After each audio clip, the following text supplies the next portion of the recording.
이번에는 여성의 시각으로 대중매체 또 사회문화 현상을 좀 살펴보겠습니다. 손희정의 문화비평, 손희정 문화평론가 자리해 주셨어요. 어서 오세요. 예, 안녕하세요. 지난주에 이어서 저희가 뉴스 브런치 어워즈로 지금 진행을 하고 있는데 2주째 오늘은 좀 작품 중심으로, 지난주에는 인물 중심으로 저희가 좀 얘기를 해봤다면 작품 중심으로 좀 얘기를 해주신다고 하는데, 올해 먼저 데뷔작.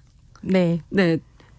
두두구두구두구두구 두 작품을 두고 고민을 하셨다 그러는데, 후보작은? 네, 후보작은 윤단비 감독의 남매의 여름밤과 김초희 감독의 찬실이는 복도 많지입니다. 네, 후보작에서 그러면 결과를 발표할까요? 올해 데뷔작은? 네, 찬실이는 복도 많지로 꼽아보았습니다. 네. 사실 올해 극장에서 개봉한 장편 데뷔작 중에 청취자분들께 추천해드리고 싶은 작품이 좀 많았고요. 그랬군요. 이 중에서 이 두 작품을 고른 건데요. 네. 사실 이제 남매의 여름밤 같은 경우는 서울 독립영화제, 부산영화제를 비롯해서 홍콩 아시안영화제, 이탈리아 토리노 영화제 등에서 상을 받으면서 작품성은 이미 인정받고 주목을 받은 작품입니다. 네. 남매가 이제 아빠와 함께 할아버지 집에서 여름방학을 보내는 이런 작품이었고요.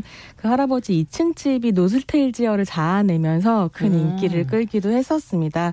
그래서 이제 꼭 한번 보셨으면 좋겠고, 두 번째 후보작이었고, 이제 제가 고른 찬실이는 복도 많지 같은 경우는 김초희 감독. 네, 함께 일하던 감독이 급사를 하고 졸지에 실업자가 된 영화 프로듀서 찬실이가 길을 잃고 방황을 하지만 결국엔 영화에 대한 사랑을 되찾는다라는 이야기의 영화였습니다. 네, 저희가 한번 찬실이는 복도 많지는 한번 소개해드렸었고, 네네. 이 김초희 감독이 홍상수 감독의 그 프로듀서 조연출 이렇게 일을 했었던 것으로 저희가 얘기를 해드렸었는데, PD로 오랫동안 활동을 했었고요. 이 작품이 이제 연출 데뷔작인 거죠.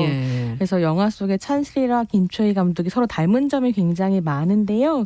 사실 이제 그 중에서도 영화를 사랑하는 마음이 굉장히 닮은 것 같고, 그렇군요. 그래서 요즘에 영화계가 너무 힘들어서 이 영화를 좀 이렇게 뽑으면서 영화에 대한 사랑을 보듬어 보고 싶어서 선정해 보았습니다. 이렇게 사랑하는 분들이 많다라는 걸 한번 또 얘기해 보고 싶으셨군요.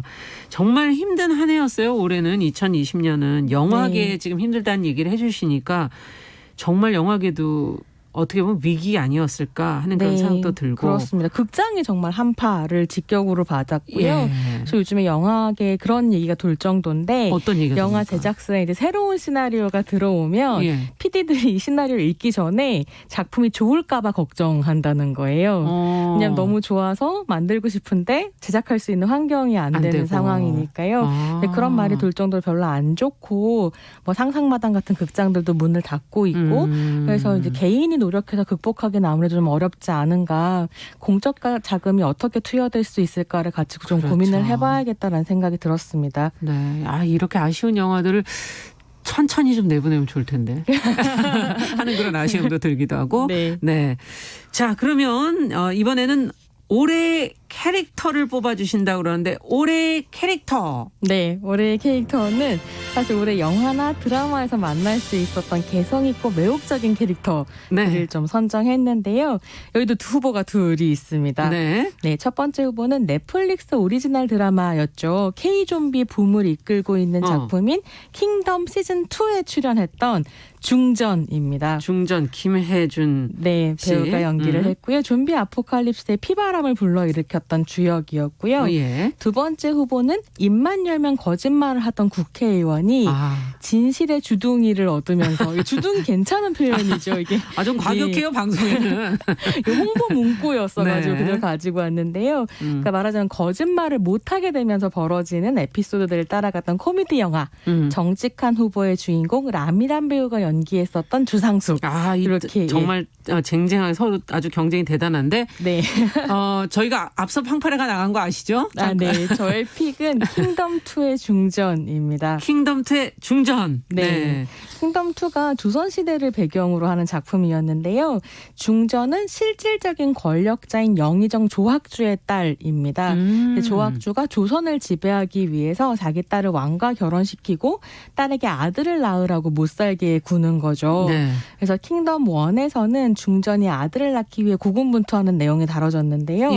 그 근데 중전 역시 야망이 크고 성질이 못되기가 그지없어서 결국 왕은 물론이고 아버지까지 끌어내리고 스스로 최고 권력자가 되고자 합니다. 네. 킹덤2는 그런 중전의 계략이 펼쳐지는데요.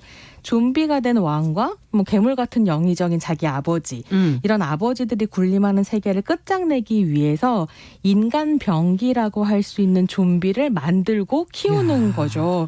아주 인상적인 캐릭터였습니다. 연기력 논란도 조금 있지 않았었나요? 예, 사실은 연기력 논란이라는 게 제가 예. 그게 이제 좀 고민이었던 건데요. 늘 네. 연기력 논란이라는 말로 특히나 젊은 여성 연예인들을 너무 괴롭히는 것이 아닌가 한국 사회가. 그래서 사실 제가 이번에 이제 준비하면서 좀 인상적이었던 게 이 김은희 작가님이 좀 이 킹덤2를 썼는데 네네. 이 대본집이 나오면서 그 대본집을 김혜준 배우한테 선물을 한 거죠. 근데 그 대본집에 선물할 때 사인하잖아요. 그렇죠. 그 사인에 이런 내용이 써져 있었습니다. 김혜준 배우님, 하찮은 계집아이가 연예계, 영화계 전부를 먹을 것입니다. 이런 이제 사인이 적혀 있었는데 이 하찮은 계집아이라는 말이 중전 캐릭터를 굉장히 잘 설명해주는 말이거든요. 실제로 드라마에 대사도 이제 이런 대사가 나오는데 자신을 멸시하면서 이용하던 아버지를 이제 중전이 죽이고 그렇죠. 권력의 자리에 딱 올라오면서 뭐라고 얘기하냐면 아버지는 내가 계집이라는 이유만으로 사실 언제나 경멸하고 무시했다. 하지만 그 하찮았던 계집아이가 이제 모든 것을 가질 것이다. 이런 대사를 하는 장면이 나오거든요. 그게 그 내용이네요. 네. 그래서 사실 저는 이게 이제 김은희 작가가 이렇게 사인을 했다는 게 한편으로는 젊은 여성 배우로서 김혜준 씨가 겪어야 했던 부당한 비판들 이런 것들에 대해서 이제 뭐랄까요 김혜준 씨를 응원하는 그러네요. 이런 메시지였다라는 생각이 들었고요. 그야말로 사회에서 하찮은 계집으로 여겨지기 때문에 여성 네. 연예인이 겪어야 했었던 많은 일들에 대해서 좀 생각해 볼 수 있었습니다. 그러네요. 중전이 등장한 그런 어떤 명장면? 네. 뭐 기억나시는 장면이 있어요? 여러 장면들이 있었고 사실 저는 연기력 논란은 그야말로 해프닝이었다고 생각하는데요.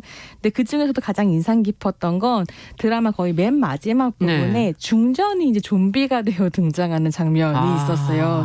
그래서 막 가채를 목걸이처럼 휘두르면서 이제 막 주인공들한테 달려드는데 네. 결국은 구시대의 유물들과 함께 그러니까 타락한 뭐랄까요 그 양반들과 함께 얼음물 밑으로 가라앉으면서 이제 작품이 끝나게 되는데 야. 어떻게 보면 딸을 하찮게 여기는 조학주로 대변되는 가부장제에 도전하고 자기가 권력자가 되고 싶었지만 사실 중전에게는 새로운 비전이 없었던 거죠. 그냥 물리치고만 싶었던 것이지. 아버지가 활용했었던 좀비를 자기도 그대로 활용하고 그래서 어떻게 보면 저놈들을 끌어내리고 내가 권력을 지는 것 외에 다른 비전이 없다면 새로운 세계는 참 요원한 거 아닌가. 그래서 요즘에 정치하시는 분들도 새겨들을 만한 교훈이 아닌가. 아이고, 그러네요. 네, 이런 생각이 들었습니다. 네, 아주 그 장면 인상적이고 어떻게 보면 한 시대의 그 문제가 되는 부분을 본인이 그거를 끌고 어떻게 보면 사라진 그런 한 인물이 아닌가 하는 그런 생각도 들고요. 네. 자, 그러면은 이제 마지막은 어떤 걸 저희가 살펴볼까요? 이 마지막은 올해의 히어로입니다. 올해의 히어로. 네. 먼저 후보작부터 그러면 볼까요? 후보부터 말씀드리고 두구두구는 어떻게 지금 나가고 두구두구는 있나요? 조금 이따가 저희가 틀어드릴게요. 방파레로. 네. 네. 되게 접전이었는데요. 심지어 후보가 네. 3명이었습니다. 3명이나 이번엔? 네. 첫 번째 후보는 엠번방 추격기인 우리가 우리를 우리라고 부를 때의 저자이자 엠번방 최초 보도자인 추적단 불꽃입니다. 2명의 대학생으로 이루어진 추적단 불꽃은 엠번방 탐사 보도를 시작한 사람들이고요. 네. 엠번방 사건을 이 세계에 알린 영웅들이었습니다. 네. 네, 두 번째 후보는요. 손희정의 문화비평에서도 소개했었죠. 드라마 보건교사 아는영의 아는영. 예, 이거는 저희가 소개를 했었죠. 네, 제가 요즘 현실 인물과 판타지 인물을 막 섞었는데요. 이번에는. 그러니까요. 네. 이렇게 되면 너무 헷갈려요. 네.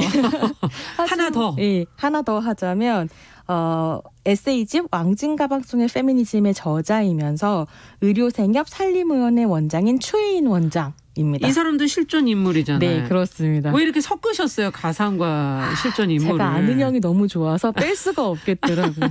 그리고 아는 네. 형이란 캐릭터 안에 이제 네. 이경미 감독이나 예. 정세랑 작가의 마음이 들어가 있는데 그러니까 이 세계의 어떤 비참함을 책임지려고 힘쓰는 어른들의 마음이 들어가 있는 캐릭터라는 점에서 좀 꼽고 싶었습니다. 네. 어쨌든 가상의 인물과 실존 인물 사이에서 과연 그렇다면 네. 올해의 히어로는 누가 될지 그리고 나오고 있어요. 네. 네, 올해의 히어로는 추혜인 원장입니다. 추혜인 원장. 네. 이 내용부터 조금 소개를 해주셔야 될 것 같아요. 예. 왕진 가방 속의 페미니즘. 페미니즘은 이제 부제가 동네 주치의의 명랑 뭉클 에세이인데요. 은평 지역에 있는 의료생협 산림에서 이제 가정의학 의사로서 네, 환자들을 진료하고 있는 원장님이 쓰신 에세이입니다. 원장님이시군요. 근데 그저 병만 치료하는 것이 아니라 삶을 살피는 의사이고요. 진짜 이게 필요하네요. 굉장히 인상적이었던 건 이제 의료생협이 이런 모토를 가지고 있다고 해요.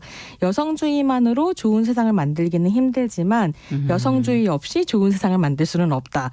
그래서 이 모토 위에서 이제 네. 환자들을 보살피고 있는 분의 에세이가 정말 인상적이었습니다. 네, 왕진 가방을 들고 직접 찾아가서 네. 예, 왕진을 나가시더라고요. 네, 그거 참 인상적이죠. 네. 그래서 이제 왕진을 나가면 환자의 병만 보시는 게 아니라 그 집안 환경과 마음까지. 가족 관계, 마을 다 보시는 이게 정말 의사는 필요하네요. 네, 이런 전체를 볼 수 있어야 하는구나라는 생각이 들었습니다. 자, 올해 마지막 방송 끝으로 한 말씀. 올해 KBS 연예대상을 김숙 씨가 받았습니다. 그래요? 네, 너무 기뻤고요. 네. 그리고 이제 민경 장군의 김민경 씨나 박세리 씨 등도 이제 방송에 나오고 있죠. 네. 좀 더 다양한 여성들의 모습을 내년에도 볼 수 있었으면 좋겠습니다. 네, 방송에서 계속 저희가 전해드리도록 할게요. 손희정 평론가 감사합니다.